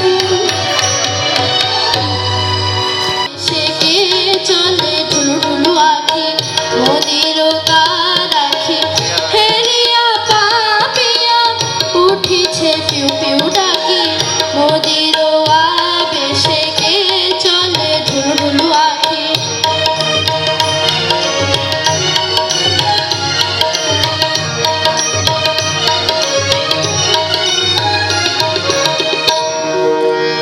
আলতারাঙা পায়ে আলপনাকে পথের যত ধুলি তাই বুক পেতে থাকে আলতারাঙা পায়ে আলপনাকে পথের যত ধুলি তাই বুক পেতে থাকে দুধারে তরুলতা দেয় চরণ ফুলে ফুলে ঢাকি দুধারে তরুলতা দেয় চরণ ফুলে ফুলে ঢাকি মোদির আবেশেকে চলে ঢুলঢুলু আখি মোদির আবেশেকে চলে ঢুলঢুলু আখি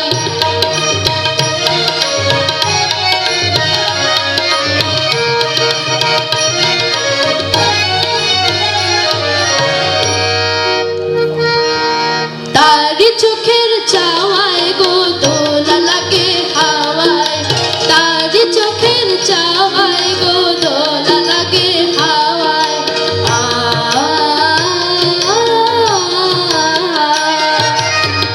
তালি বন তালি যে তাল ফেরতায় দোলা লাগে হাওয়ায় তালি বন তালি যে তাল ফেরতায় দোলা লাগে হাওয়ায় আকুল তানে গাহে বকুল বনের পাখি আকুল তানে গাহে বকুল বনের পাখি মোদির আবেশেকে চলে ঢুলঢুলু আখি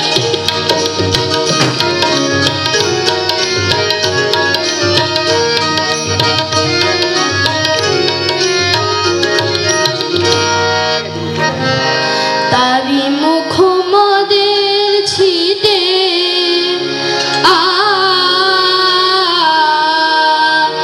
যোগায় ফুলে মধু মিঠে তারি মুখ মদের ছিটে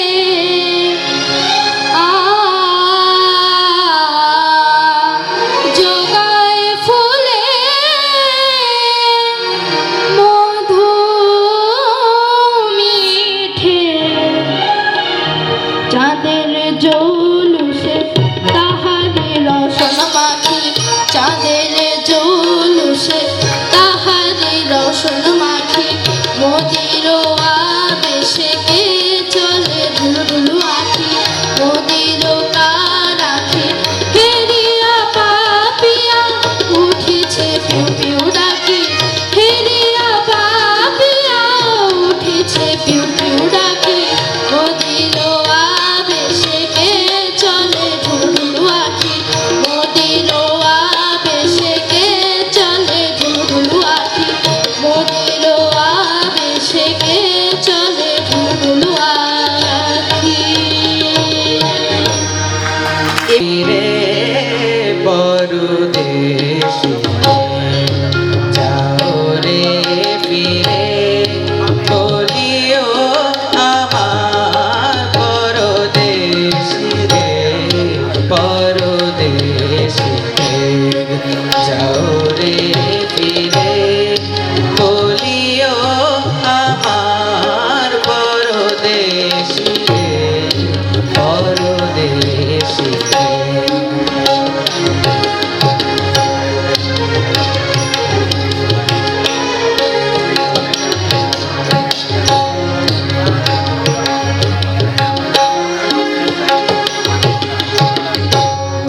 সে দেশে যাবে বা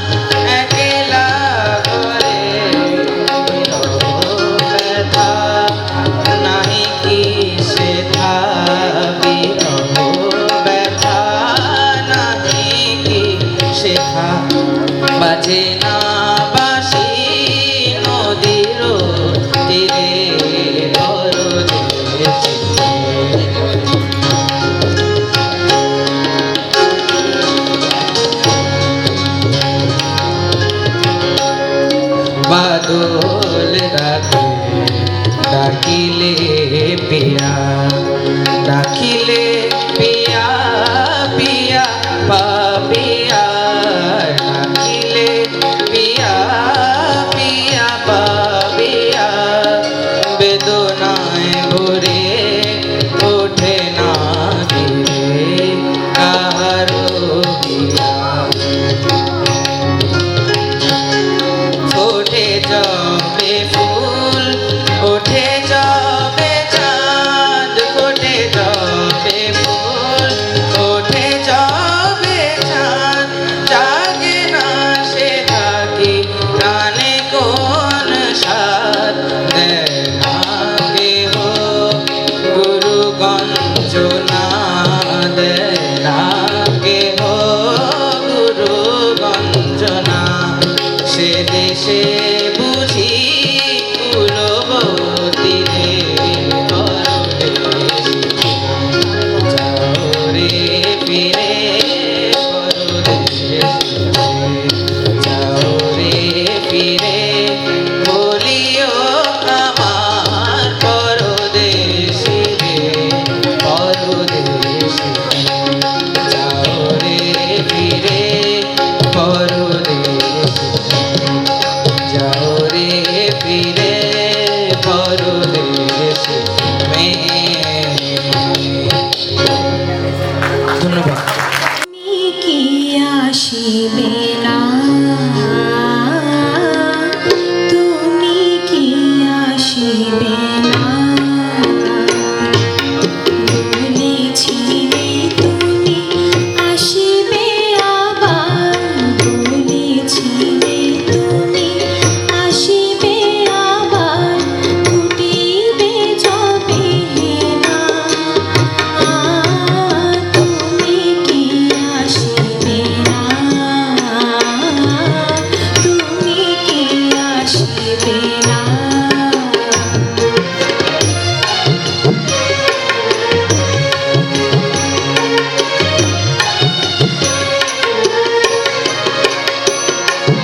সেদিন ঘুমাই ছিল যে মুকুল আজি সে পূর্ণ বিকশিত ফুল সেদিন ঘুমাই ছিল যে মুকুল আজি সে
আসিবে আবার বলেছিলে তুমি আসিবে আবার ফুটিবে যবে না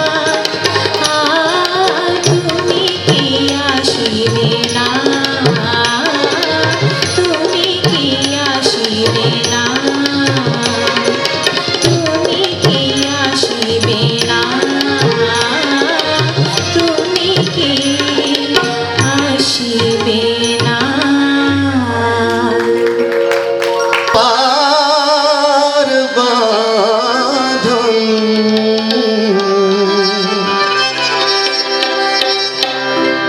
दिल वही मेरा फंस गए दिल वही मेरा फंस गए अलगा कारग खुबार बांधन दिल वही मेरा फंस गए दिल वही मेरा फंस गए विनोद बेनी जरेन प्रीताय विनोद बेनी जरेन प्रीताय अंधा इश्क मेरा रस गए दिल वही मेरा फंस गए अलगा कारग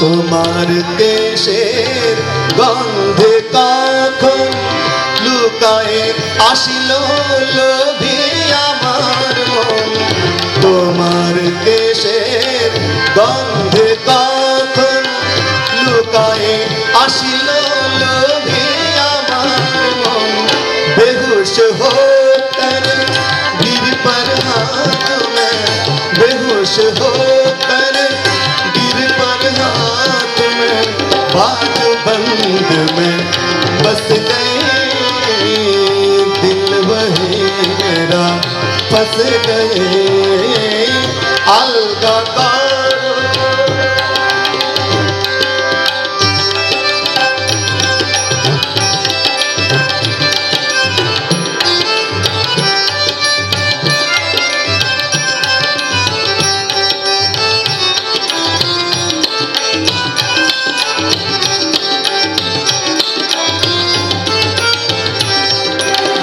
কানের দুলে প্রাণ রাখিলে বিধিয়া আপ ফিরা দিয়া চোরে কানিয়া কানের দুলে প্রাণ রাখিলে বিধিয়া আপ ফিরা দিয়া চোরে কানিয়া দেহের দেউড়িতে বেড়াতে আসিয়া দেহের দেউড়িতে বেড়াতে आशिया और नहीं वो वापस गए दिल वही मेरा बस गए अलगा कारग को पार बांधन दिल वही मेरा बस गए दिल वही मेरा बस गए अलगा कारग को पार बांधन दिल वही मेरा फंस गए दिल वही मेरा फंस गए दिल वही मेरा फंस गए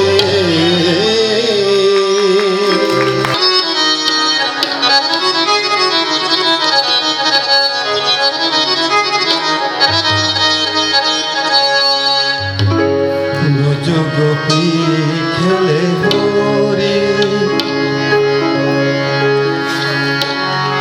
হরি রে রোজ গোপী খেলে হরি খেলে আনন্দ নব ঘন আনন্দ নব ঘন ব্রজগোপী খেলে হরি হরি রে ব্রজগোপী খেলে হরি রাঙা ধরে ঝরে হাসির কুমকুম রাঙা ধরে ঝরে হাসির কুমকুম অনুরাগ আবির নয়ন পাতে ব্রজগোপী খেলে হরি হরি রে ব্রজগোপী খেলে হরি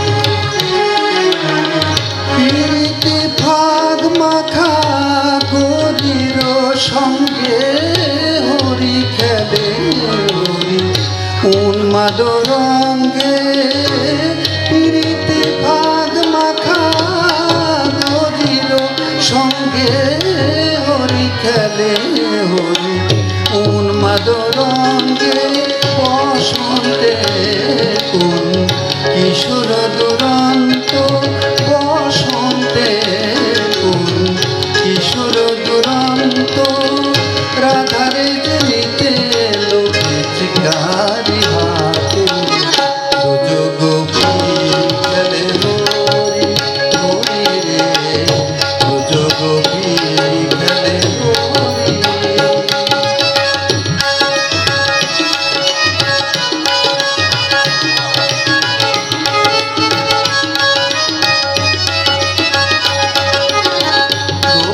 গোপিনীরাহানে অপাঙ্গ ঘর সর দুটি ভঙ্গ অনঙ্গ আবেশে গোপিনীরাহানে অপাঙ্গ ঘর সর দুটি ভঙ্গ অনঙ্গ আবেশে জর জর ধর ধর জর জর ধর ধর শ্যামে অঙ্গ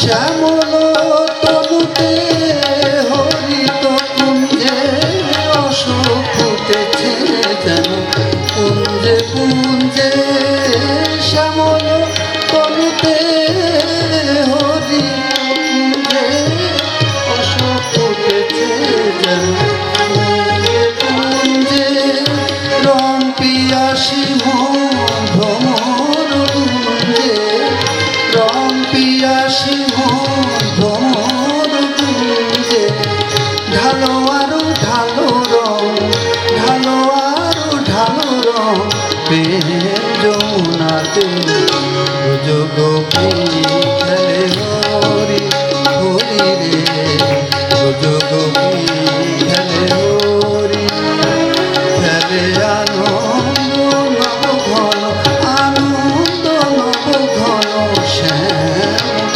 সাথে ব্রজগোপী খেলে হরি হরি ব্রজগোপী খেলে হরি হরি ব্রজগোপী খেলে হরি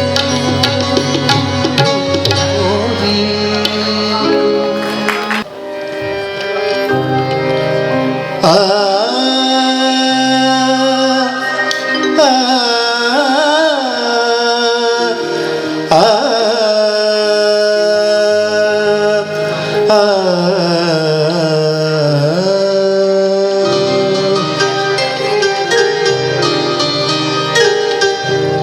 যাবার বেলায় ফেলে যেও একটি খোপার ফুল প্রিয় একটি খোপার ফুল যাবার বেলায় ফেলে যেও একটি খোপার ফুল প্রিয় একটি খোপার ফুল আমার চোখে চেয়ে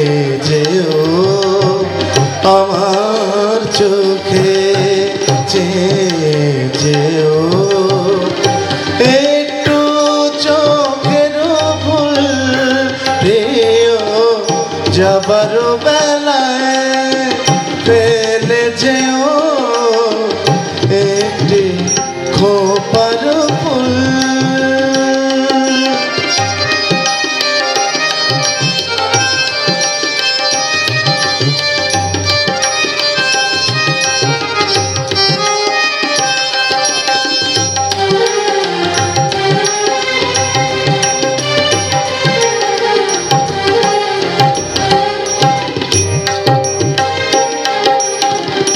অধর কোণে ঈষৎ হাসি খনি আলোকে রাঙিয়ে যেও আমার হিয়া গহন কালোকে।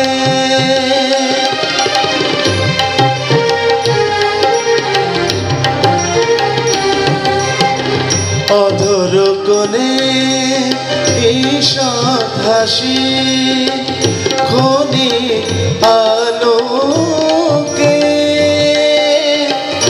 রাঙিয়ে যেও আমার হিয়া গহন কালোকে। যেও না গো মুখ ফিরিয়ে, যেও না গো মুখ ফিরিয়ে, তুলিয়ে হীরের দুল প্রিয়, তুলিয়ে হীরের দুল। আমার চোখে চেয়ে যেও, আমার চোখে চেয়ে যেও একটু চোখের ভুল প্রিয়, একটু চোখের ভুল।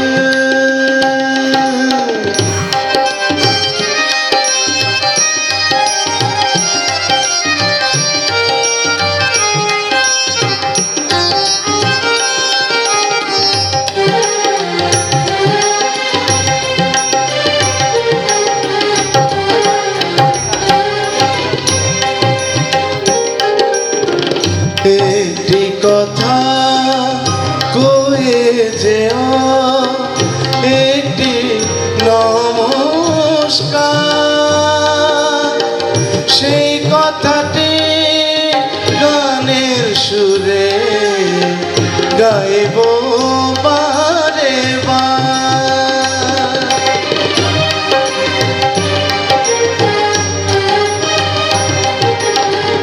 একটি কথা কয়ে যেও, একটি নমস্কার, সেই কথাটি গানের সুরে গাইব বারে বার। প্রিয় হাত ধরে মন বন্ধু বলো, হাত ধরে মন বন্ধু বলো, একটু মনের ভুল প্রিয়, একটু মনের ভুল। আমার চোখে চেয়ে যেও, আমার চোখে চেয়ে যেও।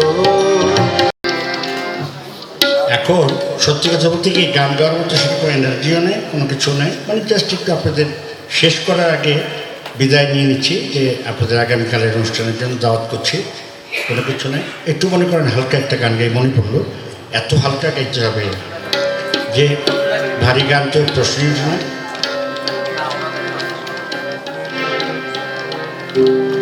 আপনারা সবাই জানেন গানটা, অথচ গানটা আপনারা গাওয়া হয় না।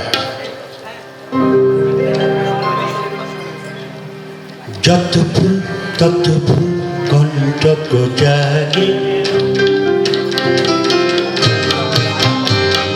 যত ফুল তত ফুল কণ্টক জাগে, যত ফুল তত ফুল কণ্টক জাগে।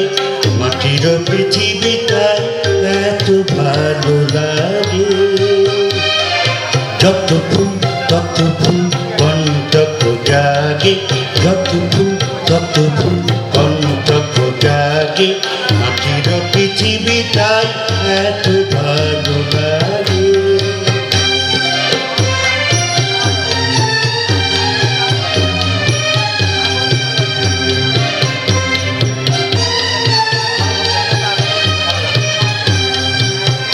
সেটা সাথে আছি কলঙ্ক সার অপসার, মিথ্যা প্রেমে আছে গুরুগণ জনায় অপবাদ। এটা প্রেমে আছে কলঙ্ক সার অপসার, মিথ্যা প্রেমে আছে গুরুগণ জনায় অপবাদ। আছে মান অভিমান পিরিতে সোহাগে, আছে মান অভিমান পিরিতে সোহাগে, মাটির পৃথিবীটাই এত ভালো লাগে। যত ফুল তত ফুল কণ্টক জাগে, যত ফুল তত ফুল কণ্টক জাগে, মাটির পৃথিবীটাই এত ভালো লাগে।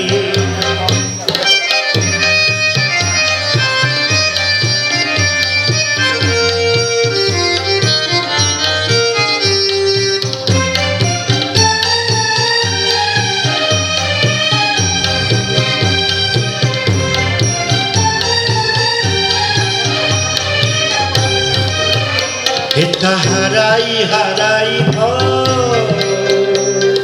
প্রিয় কবিতায় পক্ষে জড়াই কাঁদি ছাড়িতে না যায়।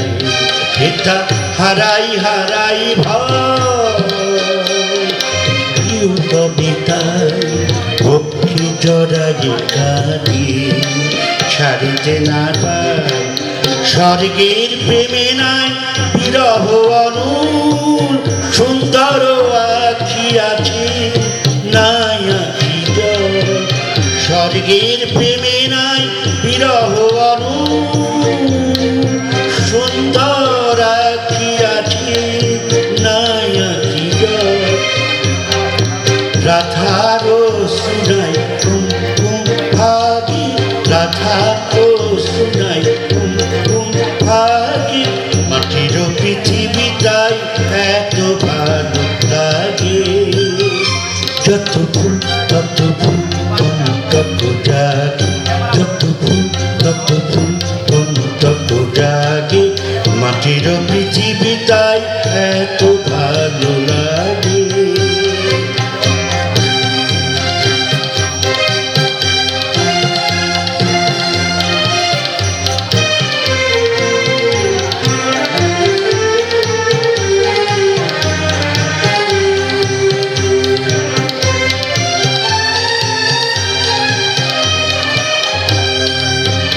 সেথা চাঁদে আছে কলঙ্ক সার অবসাদ, মিথ্যা প্রেমে আছে গুরুগণ জনায় অপবাদ। হেথা চাঁদে আছে কলঙ্ক সার অবসাদ, মিথ্যা প্রেমে আছে গুরুগণ জনায় অপবাদ। আছে মান অভিমান পিরিতে সোহাগে, আছে মান অভিমান পিরিতে সোহাগে, মাটির পৃথিবীটাই এত ভালো লাগে। যত ফুল তত ফুল কণ্টক জাগে, যত ফুল তত ফুল কণ্টক জাগে, মাটির পৃথিবীটাই এত ভালো লাগে। মাটির পৃথিবীটাই এত ভালো লাগে, মাটির পৃথিবীটাই এত ভালো লাগে। হ্যাঁ, এটা তো এটাই মানে বোঝা গেল যে আমি খুব ভালোই খারাপ গিয়েছি। আচ্ছা, আপনি কি ধরনের গান শুনো বলেন আমাকে? বিদায় সন্ধ্যা, এটা তো আসলে খুব টাফ গান, তাই তবুও যদি বলেন। আচ্ছা দেখি চেষ্টা করি। বিদায় সন্ধ্যা আসিল ওই, বিদায় সন্ধ্যা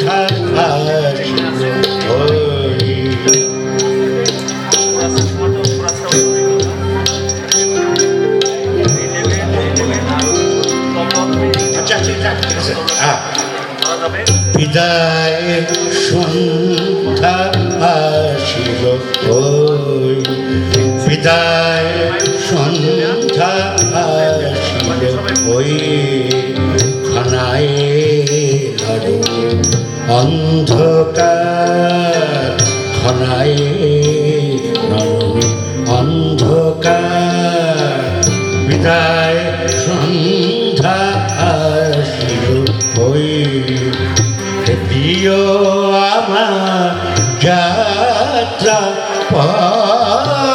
হে প্রিয় আমার যাত্রা হে প্রিয় আমার যাত্রা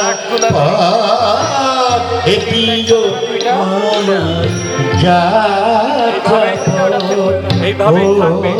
ওটা তো নাই আমাদের। মাইক্রোফোনগুলো কি লাগানো থাকবে না? খুলে রাখবো, এখানে রাখবো।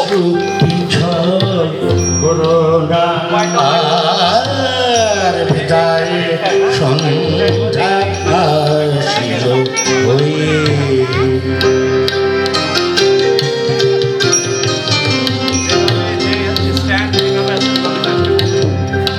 মাইক্রোফোন এখানে ঢুকায় চালামারি দিয়ে দেন। এসেছিল ভেসে সুতের ফুল তুমি কেন পিয়ে করিলে ভুল এসেছিল ভেসে সুতের ফুল তুমি কেন পিয়ে করিলে ভুল পড়িয়া খোপায় ফেরিয়া তুলিয়া খোপায় পড়িয়া দিলে দিলে হায় আসে তোমার বিদায় সন্ধ্যা আসিল ওই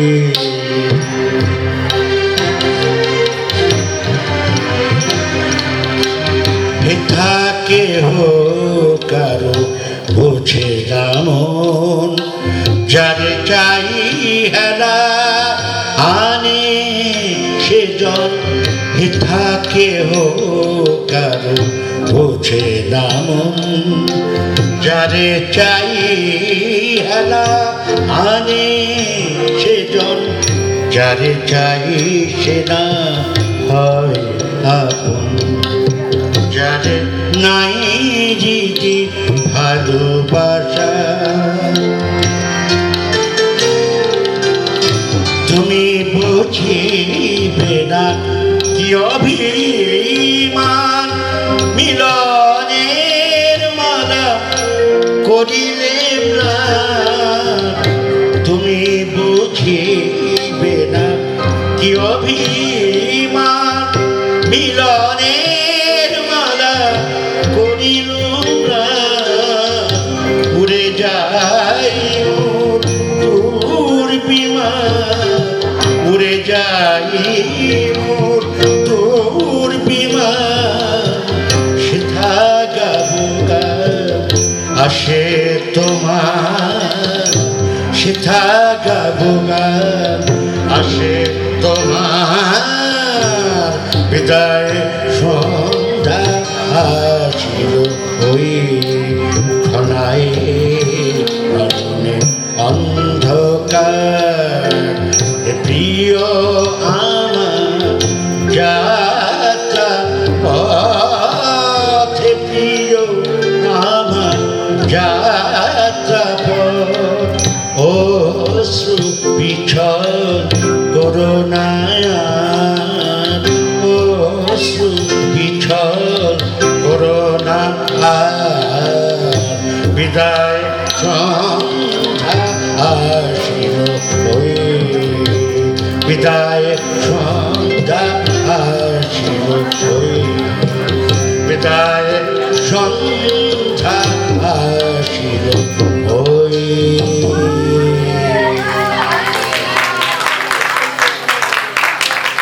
আমার মনে হয় যে আমাকে দিয়ে যেটু গাওয়ালেন আমি নিজেই সাহস পাচ্ছিলাম না তা যাই হোক তবু আপনাদের যে নজরুলের প্রতি একটা ভালোবাসা আছে সেই কারণে হয়তো আমাকে ভালোবেসেছেন তাই আমার গান শুনেন আমি জানি। তাই সবাইকে ধন্যবাদ যে এত সুন্দর একটা প্রোগ্রামের মধ্যে আপনারা শেষ পর্যন্ত যেই কজনই ছিলেন সেই কজনই হচ্ছেন প্রকৃত এই আগামীকালের অনুষ্ঠানে আপনাদের 5:30 একদম আহ্বান করছি। আপনারা কালকে খুব ভালো গান করব, কেন ওই একাধারে হচ্ছে ওই স্বাধীন বাংলা বেতার কেন্দ্রের গান হবে, নজরুলের গান হবে, যেটা মিলিয়ে হবে। সবাইকে আগামী দিনের জন্য আমন্ত্রণ। আল্লাহ হাফেজ।